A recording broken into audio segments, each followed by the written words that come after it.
सुबह का वक्त था। जसराना के गांव नगला जाट में हर दिन की तरह खेतों की ओर जाने वाले किसान बैलों को खोल रहे थे। हल्की हल्की धुंध छाई हुई थी। सूरज की पहली किरणें खेतों पर गिरनी शुरू ही हुई थी कि अचानक गांव की शांति एक चीख से टूट गई। खेत की ओर गए दो किशोर भागते भागते गांव की तरफ आए और चिल्लाने लगे, लड़की की लाश मिली है। खेत में कोई लड़की पड़ी है, गला कटा हुआ है। गांव वाले दौड़ पड़े। कुछ लोग पहले तो विश्वास ही नहीं कर पाए, लेकिन जब सबने दिनोली गोरवा मार्ग के पास खेत में पड़े शरीर को देखा तो उनके पैरों तले जमीन खिसक गई। वहां गेहूं की फसल के बीच खून से सनी 17 साल की नेहा का निर्जीव शरीर पड़ा था। उसका गला गहरे कटे हुए जख्म से लाल था और चेहरे पर ऐसा जड़ हो चुका दर्द था जो मौत के आखिरी क्षणों की गवाही दे रहा था। उसके कपड़े अस्त व्यस्त थे, हाथ की चूड़ियां टूटी पड़ी थी और उसके बगल में पड़ी स्कूली किताबें मिट्टी और खून में सनी हुई थी। कुछ देर तक वहां खामोशी छा गई। फिर अचानक औरतों की चीखें गूंज उठीं। कोई कह रहा था, हे भगवान, ये तो इंद्रपाल की बेटी है, नेहा।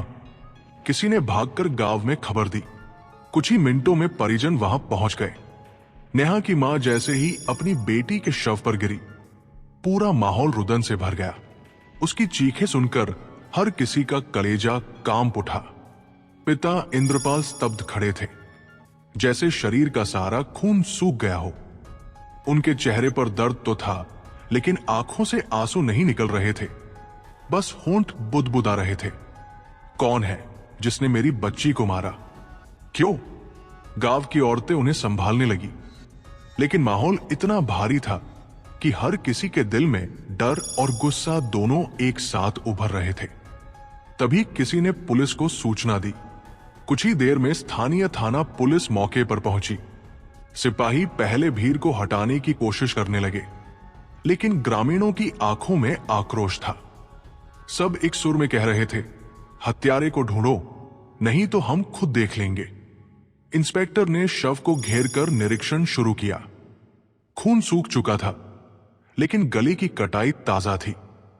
पास में खून की बूंदें मिट्टी पर जमी हुई थी।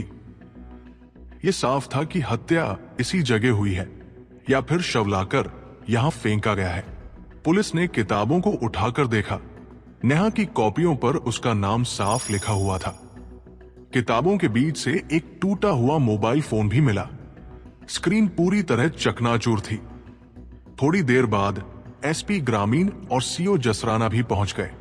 उनकी गाड़ियां जैसे ही खेत के पास रुकी, गांव वाले और ज्यादा संख्या में जमा हो गए। एसपी ने चारों तरफ नजर दौड़ाई। उनके अनुभव ने तुरंत बता दिया कि मामला साधारण नहीं है। यह हत्या सोची समझी लग रही थी। परिजनों से पूछताछ शुरू हुई। मां सिसकते हुए बोली, कल शाम तक सब ठीक था साहब, रोज की तरह ट्यूशन गई थी। बोली कि थोड़ी देर में आ जाऊंगी, लेकिन रात तक नहीं लौटी। हमने सोचा शायद किसी सहेली के यहां रुक गई होगी। और आज सुबह ये पिता की आंखों में रोष था।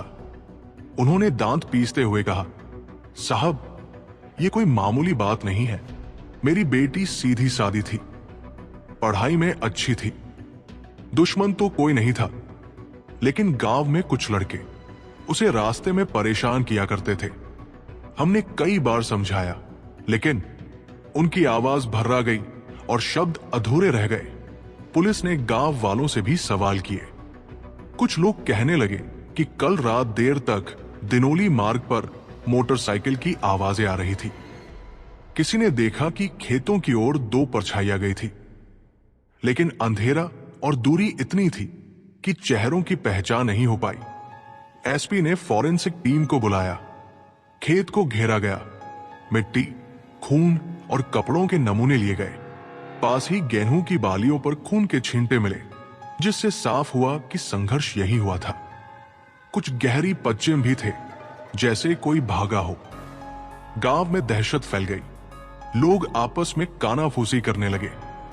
ये किसी बाहरी का काम नहीं हो सकता, गांव का ही कोई होगा। दूसरी तरफ कुछ लोग ये अफवाह फैलाने लगे कि नेहा का किसी के साथ प्रेम प्रसंग था और उसी ने गुस्से में हत्या कर दी, लेकिन कोई ठोस बात सामने नहीं आ रही थी। पोस्टमार्टम के लिए शव भेजने का इंतजाम किया गया। जब एम्बुलेंस आई तो मां ने शव को छोड़ने से मना कर दिया। उसे लग रहा था कि अगर बेटी उसकी आंखों से ओझल हुई तो शायद हमेशा के लिए खो जाएगी। लेकिन पुलिस ने किसी तरह उन्हें समझाया। गांव की औरतें मां को पकड़कर दूर ले गई और नेहा का शरीर पोस्टमार्टम के लिए ले जाया गया। एसपी और इंस्पेक्टर खेत में खड़े होकर आपस में बातें कर रहे थे। इंस्पेक्टर ने कहा, साहब, यह मामला साफ साफ ऑनर या लव एंगल की तरफ इशारा कर रहा है। लड़की की उम्र और हालात देखकर लगता है कि या तो किसी ने प्रस्ताव ठुकराए जाने पर यह किया है या फिर। एसपी ने गंभीर होकर बीच में ही रोक दिया, जल्दबाजी मत करो, पहले सबूत इकट्ठा करो।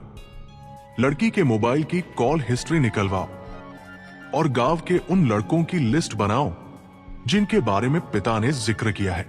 कल शाम से आज सुबह तक कौन कहा था, इसकी पूरी डिटेल चाहिए। गांव में माहौल तनावपूर्ण हो गया। कुछ लोग पुलिस की मदद कर रहे थे, लेकिन कुछ का कहना था कि पुलिस तो आए दिन दबा देती है, सच्चाई कभी बाहर नहीं आएगी। परिजनों के दिल में भी डर था कि कहीं केस दबा न दिया जाए। रात ढलने लगी, लेकिन खेत में लगे पुलिस के टॉर्च और लैंप अब भी जल रहे थे। जांच जारी थी। हवा में घुली चुप्पी और मातमी सन्नाटा सबके दिल में एक ही सवाल छोड़ रहा था, किसने और क्यों नेहा की जान ली।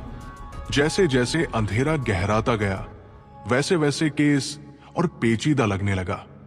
पुलिस को लग रहा था कि इस हत्या की जड़ें गहरी है। यह सिर्फ एक साधारण झगड़ा नहीं, बल्कि कुछ और भी है जो छुपा हुआ है। लेकिन फिलहाल सच अंधेरे में था, बिल्कुल उसी तरह जैसे खेतों के उस कोने में जहां नेहा की मासूम जिंदगी हमेशा के लिए ठहर गई थी। अगली सुबह फिरोजाबाद पुलिस ने पूरे गांव को घेर लिया। थाने से कई सिपाही बुलाए गए और हर गली में पुलिस की मौजूदगी महसूस होने लगी। गांव नगला जाट का नाम अब चारों तरफ फैल चुका था, जहां 12वीं की लड़की की गला काटकर हत्या हो गई। मीडिया के कुछ रिपोर्टर भी आ पहुंचे थे, लेकिन एसपी ग्रामीण ने सख्ती से कहा था, जांच के बीच कोई बयानबाजी नहीं, पहले सच पता लगाया जाएगा। पोस्टमार्टम रिपोर्ट आने से पहले ही पुलिस ने गांव के लोगों से गहन पूछताछ शुरू कर दी।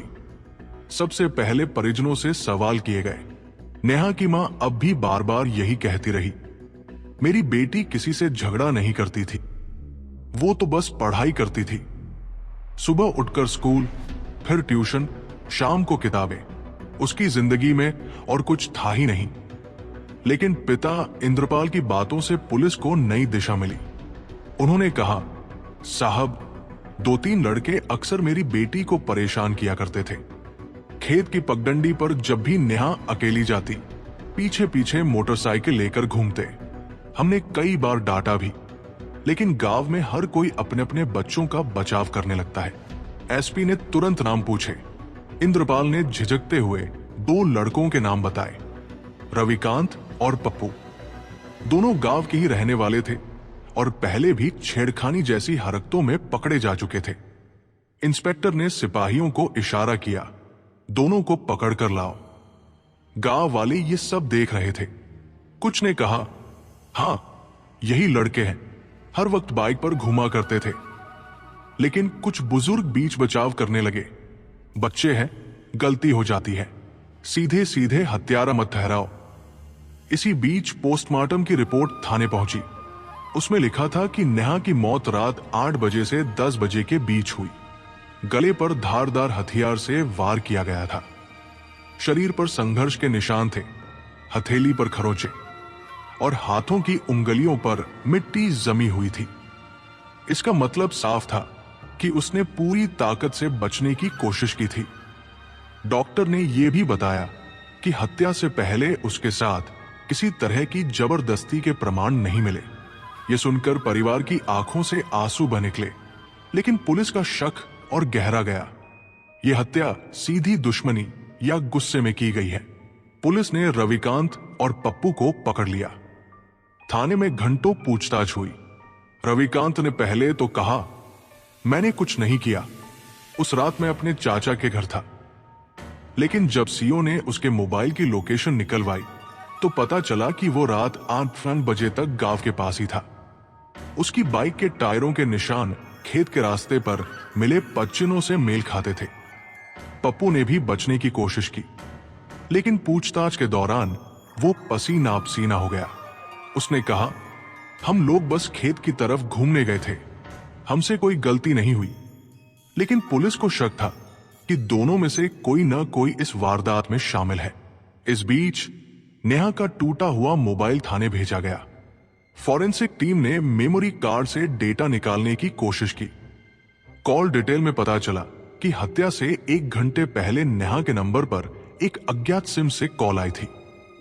कॉल 3 मिनट तक चली थी, लेकिन नंबर किसी औरत के नाम से पंजीकृत था और वो औरत कानपुर की रहने वाली निकली। इससे पुलिस का सिर और चकरा गया। कहीं किसी ने फर्जी सिम का इस्तेमाल तो नहीं किया? गांव की औरतों में तरह तरह की बातें फैलने लगी। कोई कह रहा था कि ये इश्क का मामला है, कोई कह रहा था कि नेहा का किसी के साथ संबंध था। लेकिन सच्चाई सिर्फ पुलिस के पास थी, और वो भी अधूरी। गवाहों से पूछताछ जारी रही। खेतों के पास रहने वाले एक बुजुर्ग ने बताया, रात करीब 9 बजे हमने चीख जैसी आवाज सुनी थी, लेकिन अंधेरे और ठंडी हवा में लगा कि शायद कोई जानवर की आवाज हो। अब लगता है कि वही वक्त था जब यह वारदात हुई। यह बयान पुलिस के लिए अहम था। अब समय रेखा साफ हो रही थी। इसी दौरान पुलिस ने गांव के कुछ और लड़कों को भी उठाया। पूछताछ में कई छोटे छोटे झगड़ों और दुश्मनी की बातें सामने आई। नेहा पढ़ाई में तेज थी और स्कूल में अक्सर पुरस्कार जीतती थी। कुछ लड़के उससे ईर्ष्या रखते थे, क्योंकि अध्यापक उसकी तुलना उनसे करते थे। ये ईर्ष्या दुश्मनी में कब बदल गई, कोई नहीं जानता। रात को एसपी ने पूरी टीम के साथ केस की समीक्षा की। उन्होंने कहा, यह हत्या अचानक गुस्से में नहीं हुई, कोई योजना थी। पहले कॉल आया, फिर लड़की बाहर गई और फिर खेत में बुलाकर उसकी जान ले ली गई। हमें यह जानना होगा कि वो कॉल किसने किया और क्यों किया। थाने में बैठे इंद्रपाल बार बार यही कहते रहे, साहब, जिसने भी किया है मेरी बच्ची के साथ, उसे सजा मिलनी चाहिए। मैं चैन से नहीं बैठूंगा। उनकी आंखों में बदले की आग साफ झलक रही थी। दूसरी तरफ गांव में माहौल और बिगड़ रहा था। मीडिया लगातार रिपोर्टिंग कर रहा था। फिरोजाबाद में छात्रा की गला काटकर हत्या, पुलिस अभी तक खाली हाथ। गांव वाले पुलिस पर दबाव डालने लगे, अगर हत्यारा नहीं पकड़ा गया तो हम खुद कार्रवाई करेंगे। ऐसे माहौल में पुलिस को और सतर्क होना पड़ा। इंस्पेक्टर ने सोचा कि यह मामला उतना आसान नहीं है जितना ऊपर से दिख रहा है। हो सकता है कि कोई तीसरा व्यक्ति जो अभी तक सामने नहीं आया इस हत्या का असली कारण हो। जांच आगे बढ़ रही थी, लेकिन हर नए सुराग के साथ कहानी और उलझती जा रही थी। कहीं नेहा की मौत की वजह छेड़खानी और ईर्ष्या थी, कहीं कोई पुराना पारिवारिक झगड़ा, या फिर कोई ऐसा राज जिसे नेहा जानती थी और उसी राज ने उसकी जान ले ली। लेकिन सच्चाई जो भी थी, अब वो धीरे धीरे परत दर परत खुलने वाली थी। रात गहराने लगी थी, लेकिन थाने की लाइटें अभी भी जल रही थी। इंस्पेक्टर की मेज पर कागजों का ढेर, कॉल रिकॉर्ड की प्रिंट आउट और जब्त किए गए सबूत फैले हुए थे। हर कोई थका हुआ था, लेकिन नेहा की हत्या ने पुलिस की नींदें छीन ली थी। फॉरेंसिक टीम ने देर रात तक काम किया और रिपोर्ट लेकर आई। मोबाइल से निकाला गया डेटा चौंकाने वाला था। नेहा के फोन में एक छुपा हुआ चैट बॉक्स मिला, जिसमें आर के नाम से किसी का नंबर सेव था। चैट हिस्ट्री से साफ था कि नेहा उस व्यक्ति को जानती थी, लेकिन आखिरी चैट डरावनी थी। अगर तुमने मेरी बात नहीं मानी तो इसका अंजाम बुरा होगा। यह मैसेज हत्या से सिर्फ 2 दिन पहले का था। पुलिस के हाथ अब एक ठोस सुराग था। इंस्पेक्टर ने तुरंत इस आर के नंबर की डिटेल निकलवाई। वो नंबर रविकांत के नाम पर नहीं था, लेकिन कॉल लोकेशन से पता चला कि ये नंबर अक्सर रविकांत के मोबाइल के टॉवर के आसपास ही एक्टिव होता था। ये इशारा करता था कि रविकांत ही इसका इस्तेमाल कर रहा था। सुबह होते ही पुलिस ने रविकांत से दोबारा पूछताछ शुरू की। इस बार सीओ ने सीधे सबूत उसके सामने रख दिए। ये देखो, ये नंबर तुम ही इस्तेमाल करते हो ना? नेहा को धमकी क्यों दी थी? रविकांत का चेहरा उतर गया। उसने पसीने पसीने होकर कहा, साहब, मैंने बस मजाक किया था। वो मुझे ध्यान नहीं देती थी। मुझे गुस्सा आ गया था, लेकिन मैंने उसकी हत्या नहीं की। मैं सिर्फ उसे डराना चाहता था। इंस्पेक्टर गर्जे, मजाक? मजाक में कोई लड़की की जान चली जाए तो इसे क्या कहेंगे? रविकांत रोने जैसा हो गया। उसने गिड़गिड़ाते हुए कहा, साहब, मैं मानता हूं कि मैंने उसे धमकाया, लेकिन मैंने उसे छुआ तक नहीं। उस रात मैं खेत तक गया था, लेकिन वहां पहले से कोई मौजूद था। मैंने दूर से चीख सुनी और डरकर भाग गया। मैं सच कह रहा हूं। यह बयान सबको हैरान कर गया। अगर वो सच बोल रहा था तो सवाल था, वो कोई कौन था?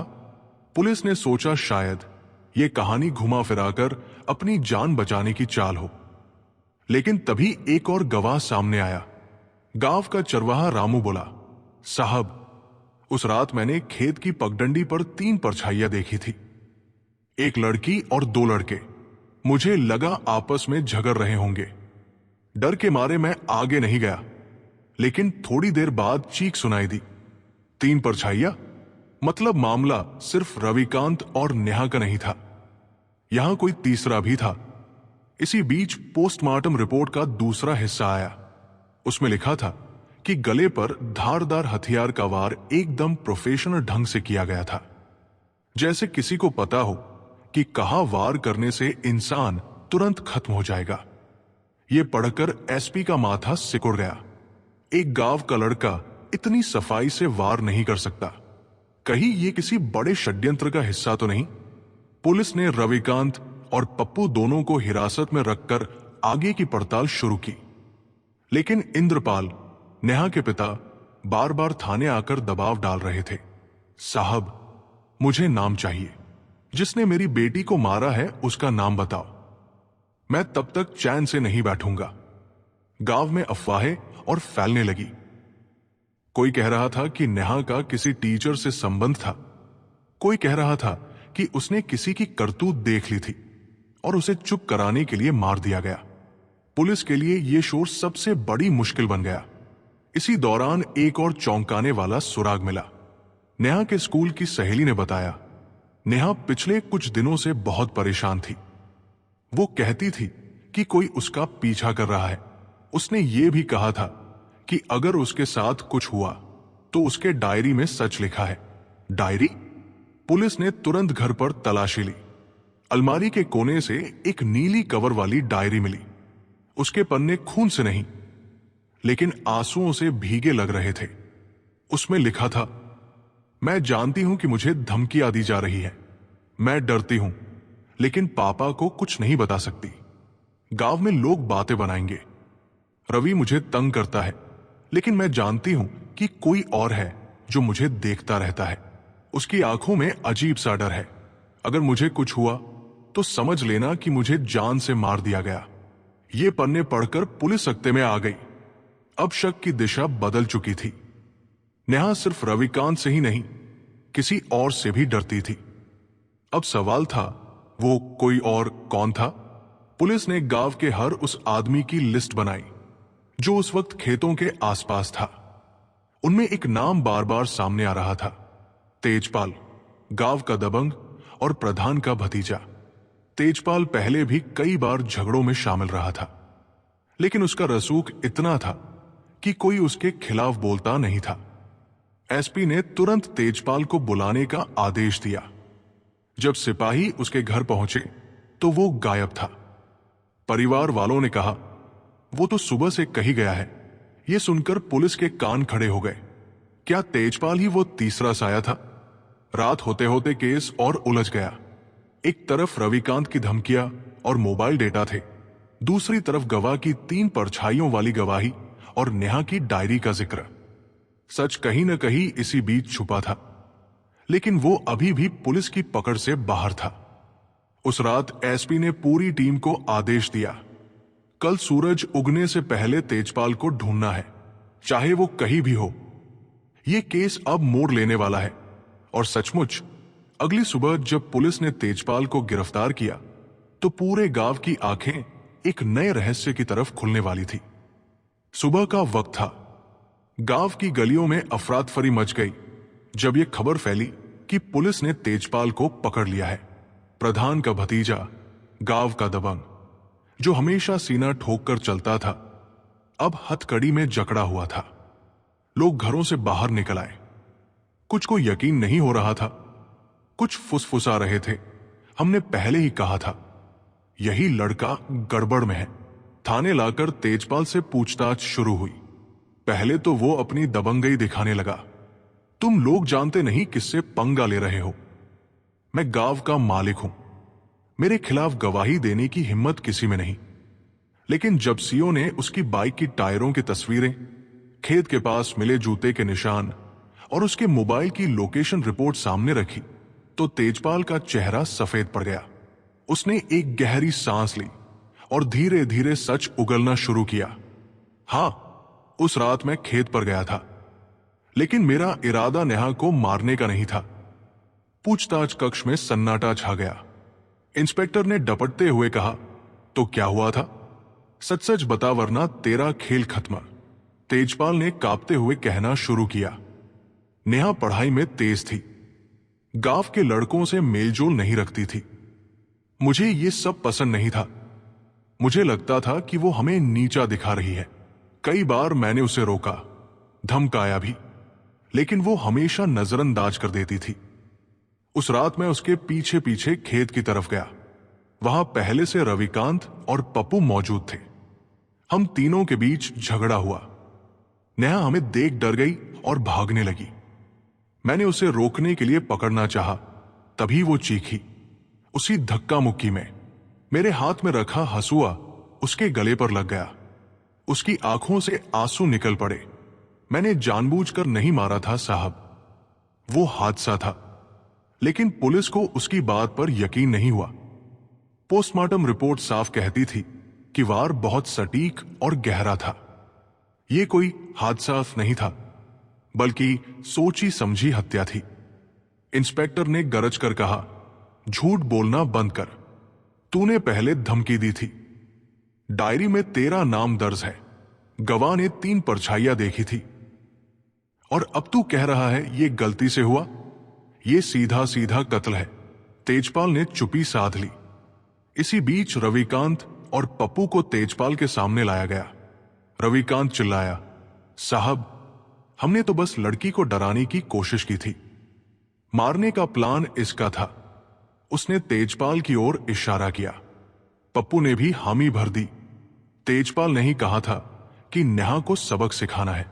हम तो उसके कहने पर गए थे। अब तस्वीर साफ होने लगी थी।